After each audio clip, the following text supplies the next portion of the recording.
चलो भैया, हम लोग शब्द पे चर्चा करते थे और हम लोगों ने रचना के आधार पे और स्रोत के आधार पर शब्दों को समझा। दिखा तो रहे नहीं, बोली पहले 1 साल बाद। चलो, शब्द पे चर्चा हो रही थी। आज हम लोग पढ़ेंगे अर्थ के आधार पर शब्द की। अर्थ के आधार पर शब्द के कोई बताएगा कि अर्थ के आधार पर शब्द के कितने भेद होते हैं? कोई बताएगा कि अर्थ के आधार पर शब्द के कितने भेद होते हैं? एक नहीं बताएंगे भाई, आप बताइए। देखो, जो हमने पढ़ा वो हम पढ़ाते हैं, हम आज की चर्चा नहीं। अर्थ के आधार पर हमने शब्द के 2 भेद पढ़े। एक होता है सार्थक शब्द और दूसरा होता है निरर्थक। अब एक चीज ध्यान रखना भैया, बहुत सोचने वाली, जो सार्थक और निरर्थक शब्द है ये अर्थ के आधार पे है, लेकिन वर्तमान समय में हमारी कुछ किताबों में अर्थ के आधार पर 4 प्रकार के शब्द दिए जाते हैं। एकार्थी, अनेकार्थी, समानार्थी और विलोम, ये दिए जाते हैं। जबकि अर्थ के आधार पे शब्द के 2 भेद होते हैं। एक होता है सार्थक, दूसरा होता है निरर्थक। सार्थक शब्द अच्छा, सार्थक और निरर्थक होता क्या है पहले ये समझ लीजिए। हिंदी में कोई भी शब्द या हिंदी भाषा का कोई भी शब्द निरर्थक नहीं होता है। फिर निरर्थक किसे कहेंगे हम? जब हम कह रहे हैं कि हिंदी भाषा का कोई शब्द निरर्थक नहीं होता है, तो फिर निरर्थक क्या है? देखिए, हर शब्द का, जैसे हमने कहा जल, क्या कहा? जल। इसका व्याकरणिक अर्थ होगा, क्या होगा? आपने कभी पर्यायवाची पढ़े हैं? जल के पर्यायवाची में बहुत कम पानी शब्द दिया जाता है। नीर देंगे, तोय देंगे, अम्बु देंगे, जल देंगे, वारी देंगे, लेकिन पानी शब्द बहुत कम मिलता है। क्यों मिलता है? क्योंकि पानी शब्द जो है वो देशज शब्द के अंतर्गत आता है, या विदेशी भाषा से मान लीजिए। तो जल के पर्यायवाची, क्योंकि पानी को यदि हम गूगल पे डालें तो उसका जो व्याकरणिक मायने होगी, व्याकरण का अर्थ होगा, वो नहीं मिलेगा। लेकिन जल का अर्थ अगर डालोगे तो पानी शब्द आ जाएगा लिख के, क्योंकि वो प्रचलन में है। तो ऐसे शब्द जिनका व्याकरणिक अर्थ होता है, यानी कि वे सभी शब्द जिन्हें हम शब्दकोश में स्थान देते हैं, वो सार्थक होते हैं। सार्थक शब्दों में कभी तद्भव शब्द को व्याकरण में स्थान नहीं दिया जाता है। तत्सम का तद्भव होता है, लेकिन उसकी मीनिंग नहीं होती है, नहीं होती है। ये चीजें हैं। तो सार्थक शब्द वे शब्द जो व्याकरण की दृष्टि से शुद्ध होते हैं, जो व्याकरण की दृष्टि से शुद्ध होते हैं, उन्हें हम सार्थक शब्द कहते हैं। इसके अंतर्गत आने वाले शब्दों, सबसे पहले तत्सम शब्द। तत्सम शब्द कैसे होते हैं?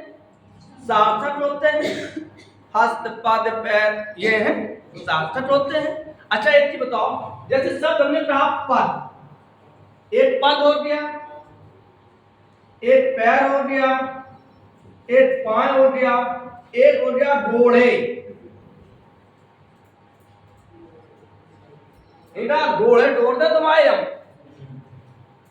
अब क्रोध में कोई होए और कोई पांच पसारे होए तो जगह कि डोढ़े उनमें हल्ले हो, तो अब देखो पद का मिल जाएगा, पैर का मिल जाएगा, पांव और घोड़े, ये शब्द तो मिलेंगे, लेकिन आप इन्हें शब्द कोश में खोजोगे, डिक्शनरी में खोजोगे तो नहीं मिलेंगे। क्योंकि बिहारी ने लिखा है पाए महावर देन को नायन बैठी आए। शुद्ध देशज शब्द है।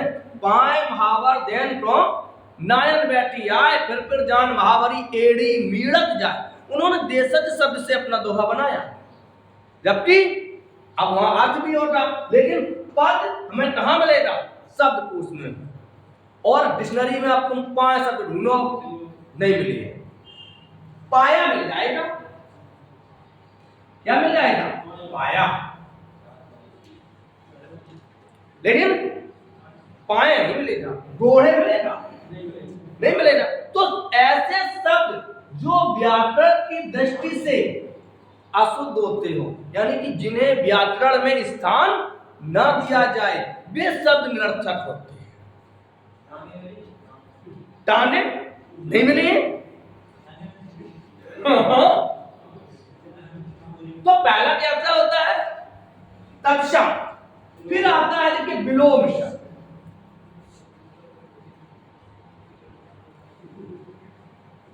विलोम शब्द सार्थक शब्द होते हैं, विलोमार्थी शब्द। विलोम का मतलब होता है विपरीत या उल्टा।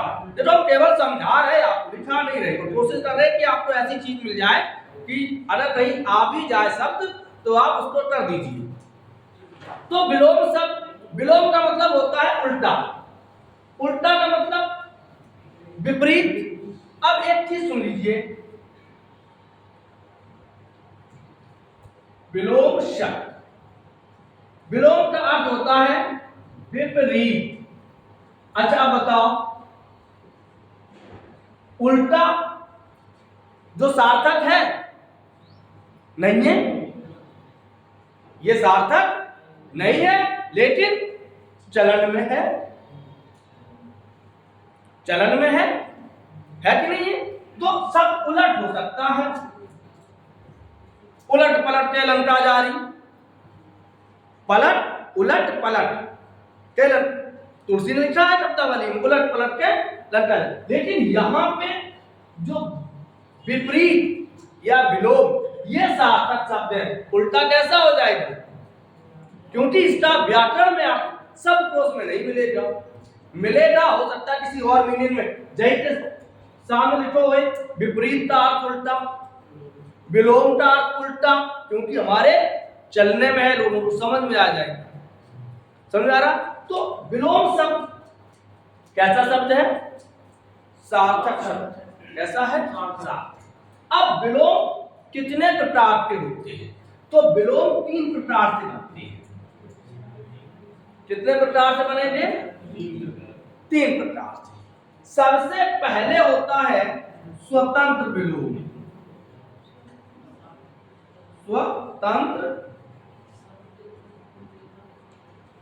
स्वतंत्र विलोम क्या होता है? ऐसे विलोम शब्द जिनमें कोई उपसर्ग या प्रत्यय ना हो। ऐसे विलोम शब्द जिनमें कोई उपसर्ग या प्रत्यय ना लगे, उसे हम क्या कहेंगे? स्वतंत्र विलोम। जैसे खट्टा का मीठा, अच्छा का बुरा, सही है, गीला का सूखा, ये कैसे हैं? स्वतंत्र विलोम। आकाश का विलोम, आकाश का विलोम पाताल। अब एक चीज ध्यान रखना, पाताल का विलोम आकाश नहीं होता। पाताल का विलोम जाके खत्म, आकाश का पाताल, पृथ्वी का आकाश। अब देखो, यदि पृथ्वी का विलोम पूछा जाए तो पृथ्वी का आकाश, आकाश का पाताल। अब पाताल का विलोम खत्म, है ही नहीं है, पाताल का विलोम नहीं होता। आकाश का, जैसे अग्नि का विलोम, अग्नि का विलोम जल, और जल का विलोम थल, जल का विलोम थल। अब हम लोग करते क्या है कि जैसे प्रश्न आ गया जल का विलोम है, और आपने ऑप्शन देखा होगा अग्नि भी होता है और जल भी होता है। हमने अग्नि कर दिया और किताब में देखो भाई कि अग्नि का विलोम जल है। हमारा जो नंबर तो कंप्लीट है, बिल्कुल सही है, नंबर काटो तो काटो। अरे नंबर उसने काटा कि जल का विलोम थल होता है, अग्नि का विलोम जल होता है। जो हिंदी तो ढोल मोल है कि नहीं है?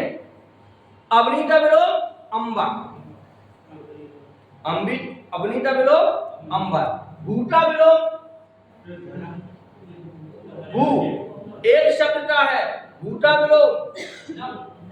अरे नव नहीं होता, था माने आकाश होता है, भू माने पृथ्वी होती है, भूटा विलोम था। लोग क्या देते अधिकतर लगता तो भूटो विलोम धरा कर लिया, नहीं तो एक ही चीज हो जाते हैं, भू धरा कर लिया, क्योंकि उस समय दिमाग कंफ्यूजन में होता है। तो भूटा विलोम,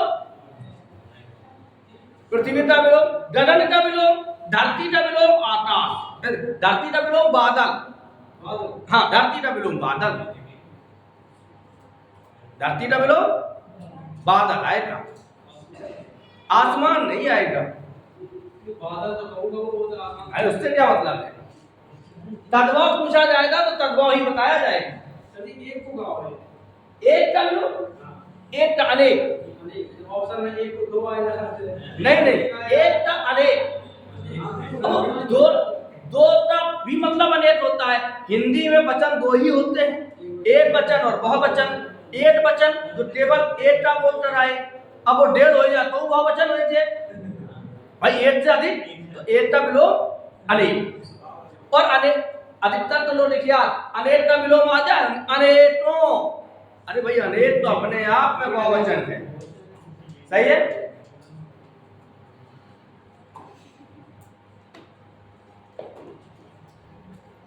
तो एक तो हो गया स्वतंत्र विलोम। अब आता है उपसर्ग योग विलोम। उपसर्ग निर्मित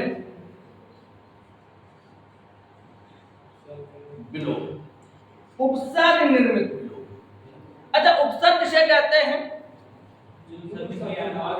जो किसी शब्द के आगे लग के उसके अर्थ में परिवर्तन कर देते हैं, उसे हम उपसर्ग निर्मित कहते हैं। अब उपसर्ग निर्मित विलोम के दो भेद होते हैं। कितने होते हैं? दो। क्या हम चाय पी चुके? दो होते हैं। एक होता है उपसर्ग योग, कौन सा? उपसर्ग योग। और दूसरा होता है थोड़ा और उत्पन्न, उपसर्ग परिवर्तन। एक कौन सा? उपसर्ग योग। योग का मतलब क्या होता है? जोड़। उपसर्ग का मतलब जोड़, कि यदि कोई शब्द दिया गया है तो उसमें हम कोई उपसर्ग जोड़ दें। जैसे सबसे पहले शब्द देख लेते हैं देश। अब हमने इसमें भी उपसर्ग लगा दिया तो शब्द हो गया देश का विदेश।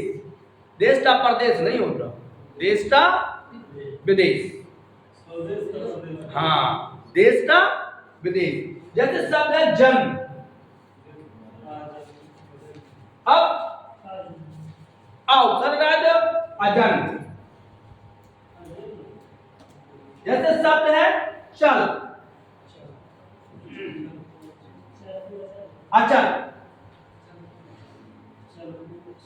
अचल में ऐसा क्या बना दें जो स्त्रीलिंग परिवर्तन, स्त्रीलिंग में शब्द बन जाए, सार्थक शब्द।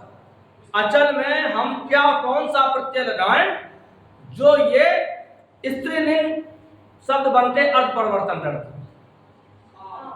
आ। अचल माने पर्वत, तो अचला माने पृथ्वी। पृथ्वी का पर्यायवाची है अचला। ऐसा इसमें क्या लगा दें जो किसी प्रदेश का पर्याय हो जाए? नहीं लगाना है, अंचल प्रदेश हो गया। अंचल माने कोई क्षेत्र विशेष होता है। तो चल का अचल। जर, जर माने क्या होता है? जर माने बूढ़ा, बुढ़ापा, तो अजर।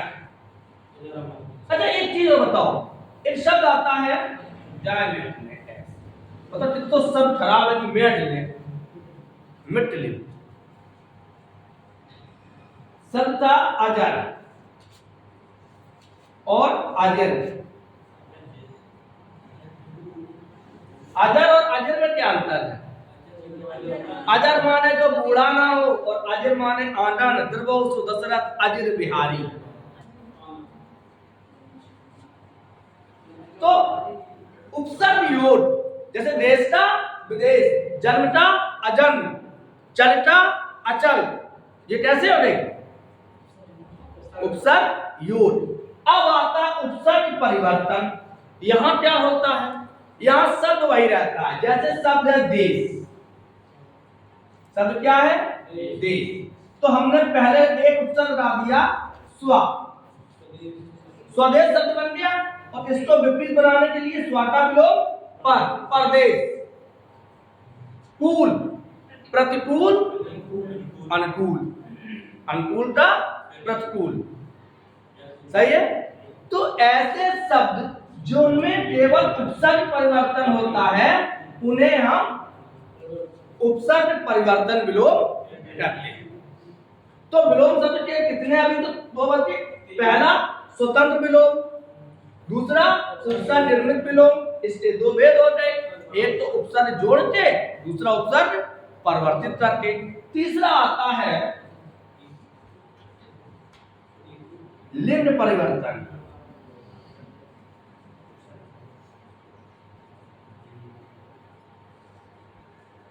लिंग परिवर्तन यानी कि हम जेंडर परिवर्तन, जैसे मेल को फीमेल बनाते हैं, फीमेल को मेल में बनाते हैं। जैसे राजा का रानी, राजा का रानी। अब दिमाग में आता होगा कि राजा का रंग भी होता है, नहीं, राजा का रंग विलोम होगा। अब वहां ऑप्शन पे निर्भर करेगा, क्योंकि हम यहाँ लिंग परिवर्तन कर रहे हैं। राजा का रानी, राजा का रानी, रानी का दासी होगा। नहीं, तो जो राजा को रंग है ना, वो तो गाँव है ना, विलोम में, तो लिंग परिवर्तन है जब रंग। राजा का विलोम लिंग परिवर्तन द्वारा रानी है, रंग नहीं होगा। और रानी का विलोम क्या होगा? रानी का विलोम दासी होगा। रानी का विलोम दासी। राजा का रंग दो है, राजा का रंग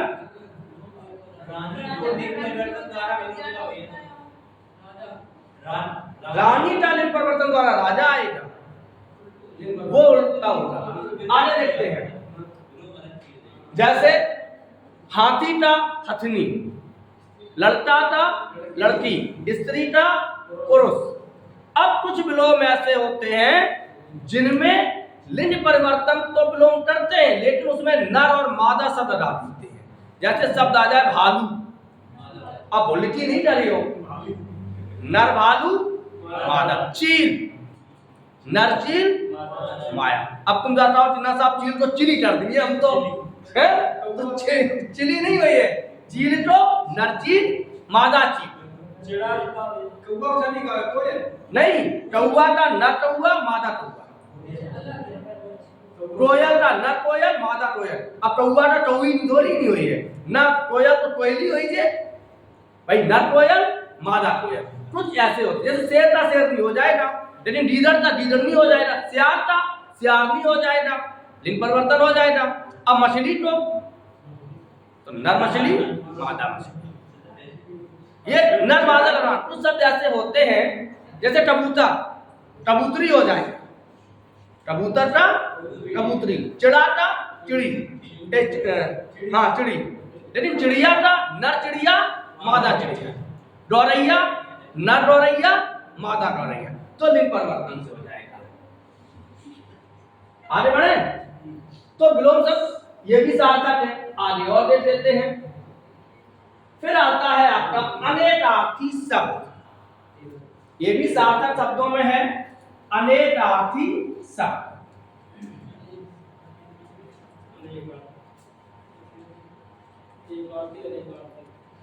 अनेकार्थी कहते किसे हैं?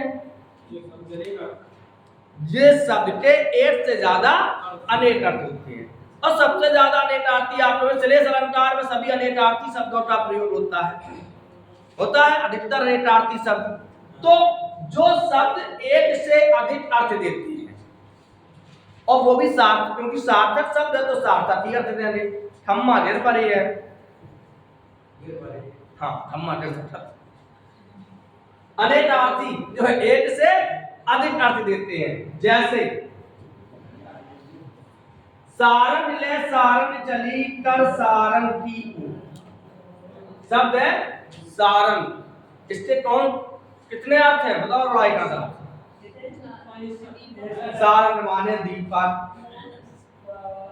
सारंग माने फूल, स्त्री, हाँ आदि है, चंद्रमा, हवा, साड़ी, घड़ा, मिट्टी वाला घड़ा, मटका है।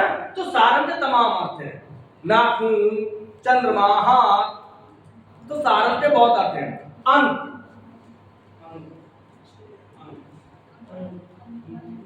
अंक माने गोल, संख्या, प्रदेश। अभी सब समय होगा मेरा।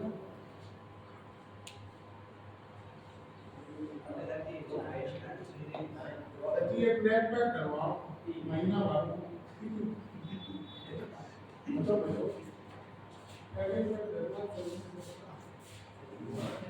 तो अनेकार्थी शब्द जैसे और देख लेते हैं।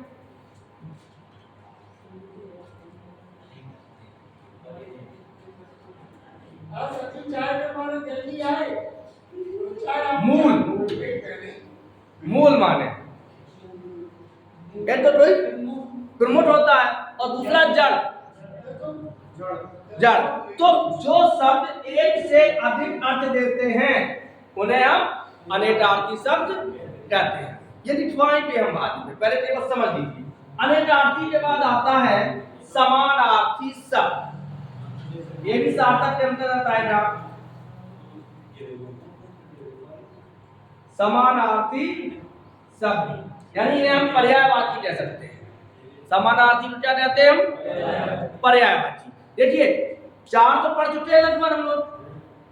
विलोम शब्द पढ़ चुके, तत्सम पढ़ चुके, अनेकार्थी पढ़ चुके, विलोम पढ़ चुके और समानार्थी शब्द किसे कहते हैं? ऐसे शब्द जो समान अर्थ रखते हैं, जैसे इन्हें हम कह सकते हैं पर्याय। जैसे घर पे किसी का नाम राजू है, राजकुमार है, राजकुमार, और घरे बाय कहने लगे राजू। कोई कहने लगो लाड़ में रजोली है। तो ऐसे नाम का होते हैं कि अब चाहे रजोले का हो, चाहे रजुआ का हो, चाहे राजकुमार का हो, बोलिए एक ही आदमी, अलग तो बोलिए नहीं। और लोग कहते हैं, और कोई कोई तो नेताजी और कहां लगे हैं, नेता नेता राम कहां लगे। तो ये क्या है कि ये एक ही व्यक्ति के सभी नाम हैं, तो इन्हें हम पर्यायवाची कह सकते हैं। तो अब देख लेते हैं, कभी कभी आपने देखा होगा पंडित पेज, पहले अब तो पंडित छपती नहीं है, अभी इधर है गाँव में है, तो ट्वीटा जल साहब जल साहब जल, ट्वीटा पानी पानी पानी पानी, और तचू तो ऐसे उधम करने वाले होते हैं, बाडिया पाताल में पाताल में पाताल में है। तो सब एक ही है लेकिन उसके अर्थ अलग है। वो भले ही हंसी में कह रहा हो लेकिन पाताल में का मतलब पानी ही होता। और ज्यादा है तो नीर नीर नीर नीर, मतलब ऐसे आप देखोगे गांव देहात में तो जैसे शब्द है जल। अब जल को हम कह सकते हैं पानी, नीर, तोय, बारी, अम्बू है और तमाम है। तो इन्हें क्या कहते हैं हम? तो ये सभी जल के पर्यायवाची। जैसे टनक, टनक यदि एक ही टनक है तो ये अनेकार्थी है। और अगर हम लेते हैं टनक, सोना, स्वर्ण, तो ये टनक के पर्याय, सोने के पर्यायवाची है। लेकिन यदि ये अनेकार्थी में आएगा तो टनक माने धतूरा भी होता है, टनक माने पलाश होता है, टनक माने गेहूं होता है, टनक माने सोना होता है। तो पर्यायवाची शब्द, तो ऐसे शब्द जो समान अर्थ रखते हो, कैसे समान अर्थ जो रखते हो उन्हें हम पर्यायवाची कहते हैं। समय है, भगवान के पास अच्छा समय है। अच्छा नहीं देखने का जो है वो समय ही आदमी देखेगा, सही है। अच्छा जैसे समय, अब आगे बढ़ते हैं। तो समानार्थी शब्द इन्हें हम पर्यायवाची कह सकते हैं, जो एक से चलते हैं, जो समान अर्थ, ऐसे शब्द जो समान अर्थ देते हैं उन्हें हम समानार्थी कहते हैं। फिर आता है श्रुति सम भिन्नार्थक शब्द। श्रुति सम भिन्नार्थक शब्द, ये भी भाई सार्थक शब्द होते हैं। हम सार्थक ही पढ़ा रहे हैं और ये शायद हमारा 5वां या 6वां होगा। श्रुति सम, श्रुति का मतलब होता है सुनना, सम माने समान, जो सुनने में एक समान लगे किंतु अर्थ अलग अलग होते हैं। सुनने में एक जैसे होते हैं, क्या हो गया? हाँ, जो सुनने में एक जैसे लगे लेकिन अर्थ दोनों के अलग हो, उन्हें हम श्रुति सम भिन्नार्थक शब्द कहते हैं। ये भी सार्थक शब्द के अंतर्गत आती है, जैसे जगत जगत,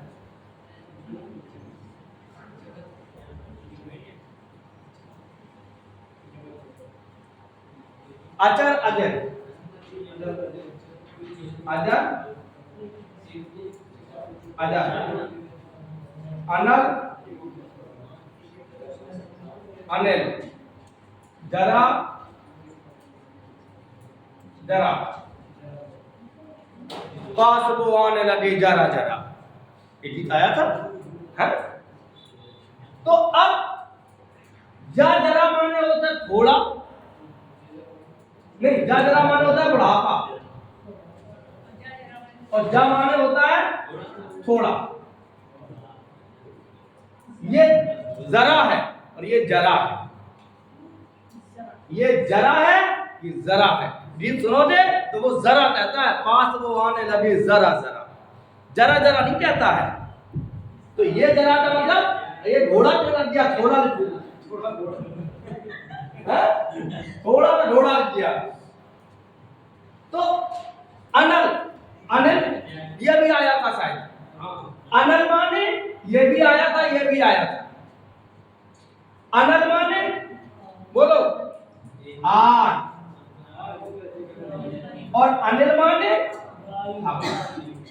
अनिल से एक ट्रिक बनती है, बताए। आ माने अवतल लेंस, नी माने निकट दृष्टि दोष। अवतल लेंस का प्रयोग कहाँ होता है? निकट दृष्टि दोष।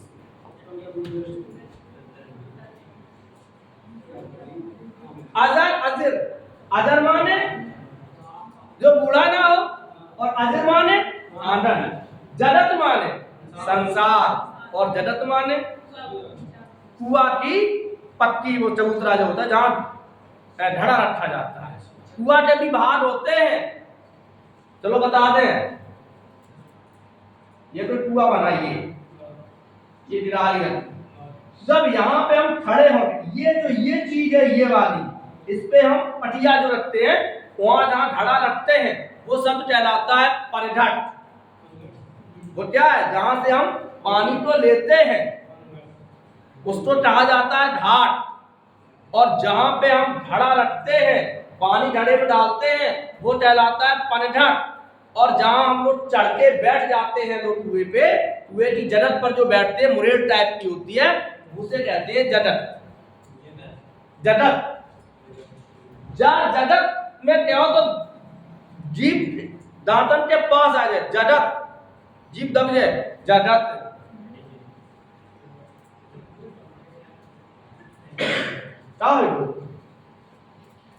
तो श्रुति सम भिन्नार्थक शब्द वे शब्द होते हैं जो सुनने में एक जैसे लगे किंतु अर्थ की भिन्नता हो।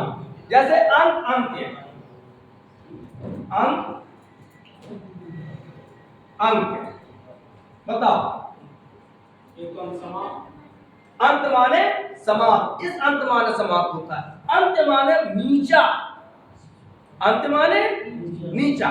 तो सुनने में जो एक जैसे लगे तो उन्हें हम श्रुति सम भिन्नार्थक शब्द कहते हैं। आगे बढ़ते हैं इसी में, और ये बताएं पर्याप्त है। अब करते हैं निरर्थक शब्द। निरर्थक शब्द ऐसे शब्द जिनका व्याकरण लेखा जोखा नहीं होता है, उन्हें हम निरर्थक शब्द कहते हैं। इनकी संख्या होती है 4। कितनी? निरर्थक शब्दों की संख्या कितनी होती है? 4। सबसे पहले सार्थक शब्दों के साथ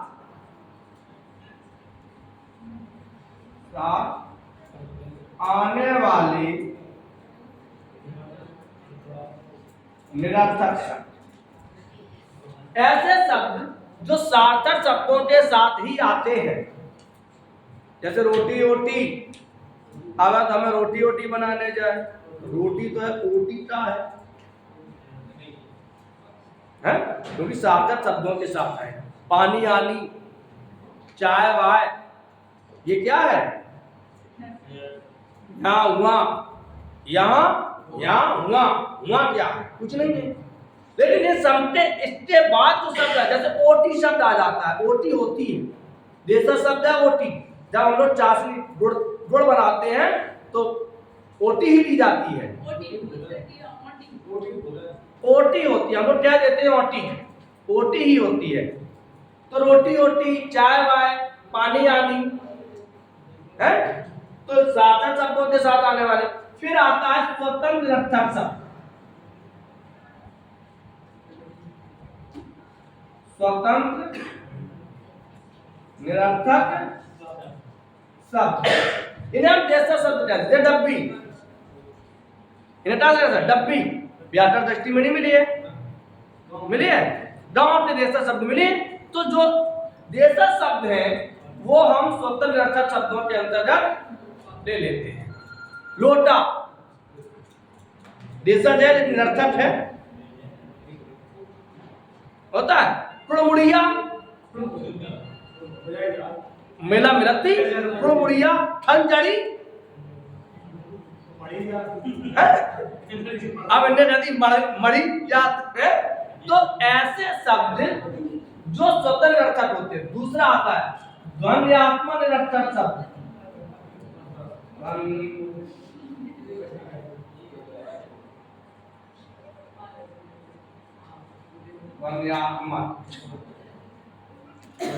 ध्वन्यात्मक निरर्थक शब्द से कहते हैं ऐसे शब्द जो किसी ध्वनि का अनुकरण करके बना ले।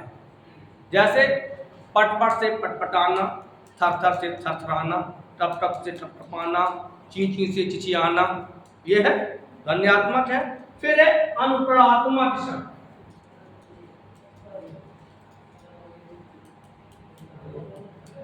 अनुप्राणात्मक निरर्थक शब्द, ऐसे शब्द जिसका हम अनुप्राण करके बताएं। जैसे संसन से सायसा, संसन से साय, ठटर से नहीं कर, ठटर पटर, ठटपट से ठटर पटर नहीं होता। तो नहीं ठटर, ठटर नहीं सी चलाता, चटर पटर, चटर पटर, ये क्या है? ये अनुप्राणात्मक शब्द है। तो निरर्थक शब्द के कितने भेद होते हैं? 4। सार्थक शब्दों के साथ आने वाले, स्वतंत्र निरर्थक, ध्वन्यात्मक निरर्थक और अनुप्राणात्मक निरर्थक।